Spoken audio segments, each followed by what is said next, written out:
Today, I want to tell you 3 stories from my life. That's it. No big deal. Just 3 stories.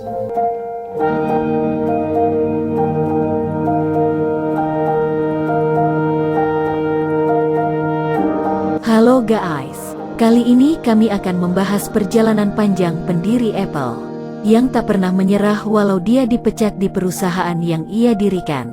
Mau tahu ceritanya? Bantu klik tombol subscribe, like, and share ya. Siapa yang tak mengenal produk Apple? Masyarakat Indonesia pasti sudah tidak asing dengan produk satu ini. Tampilan sederhana namun elegan merupakan kelebihan dari produk ini. Belum lagi sistem yang cepat dan proteksi prima dari virus membuat produk Apple menjadi idaman banyak orang. Namun tahukah kalian siapa pendiri perusahaan teknologi terbesar ini? Dialah Steve Jobs. Steve Jobs berhasil membuat Apple menjadi salah satu perusahaan teknologi terbesar. Ia bersama Steve Wozniak membangun Apple dari nol pada tahun 1976 dan kini perusahaan berlogo Apple digigit itu sudah bernilai lebih dari $1 triliun AS. Bahkan pada kuartal kedua di tahun 2020 Apple berhasil meraup pendapatan sebesar $58,3 miliar atau sekitar $812 triliun, kurs Rp14.200, dengan keuntungan $11,25 miliar setara dengan $156 triliun.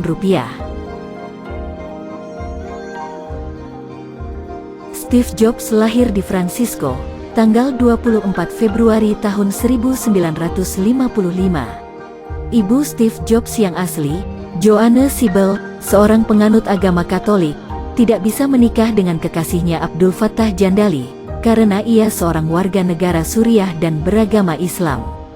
Jika perkawinan tersebut dipaksakan, maka Joanne akan disingkirkan oleh keluarganya. Sejak kecil, Jobs sudah diberitahu secara jujur bahwa ia adalah anak hasil adopsi dan bukan anak kandung. Jobs kecil sempat merasa sedih dan terpukul sewaktu teman-temannya mengolok-olok dirinya bahwa kamu adalah anak yang dibuang oleh orang tua aslimu. Jobs selalu menangis ketika pulang dari sekolah. Sang ayah selalu meyakinkan Jobs bahwa mereka memilih Jobs karena dia adalah anak yang istimewa.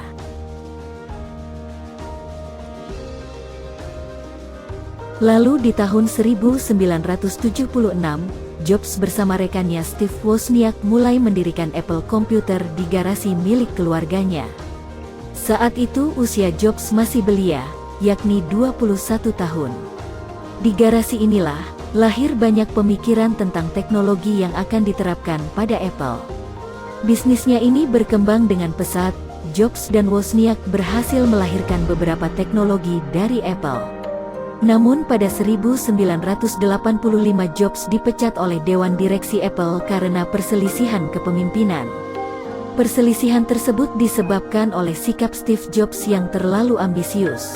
Hal ini diungkapkan sendiri oleh Jobs dalam sebuah pidato yang pernah dia sampaikan di Universitas Stanford.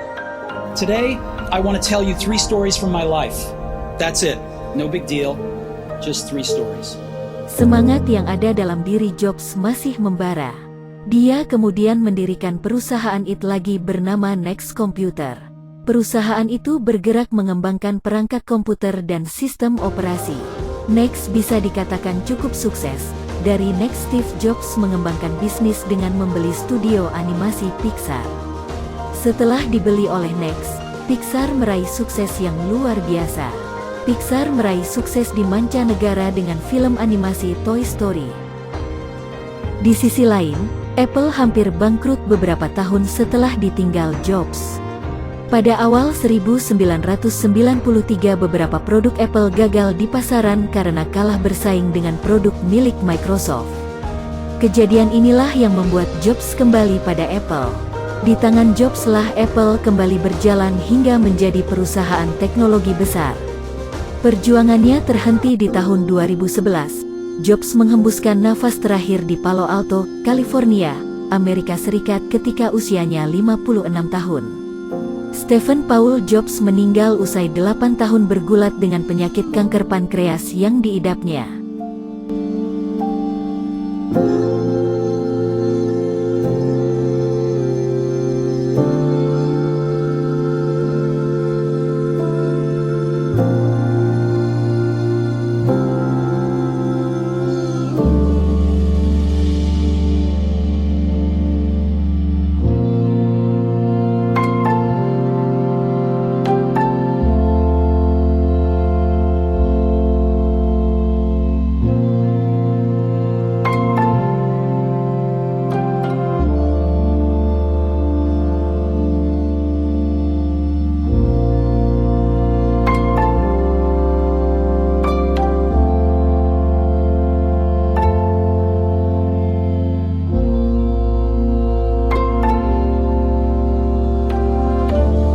Begitulah kisah sederhana dari pendiri Apple.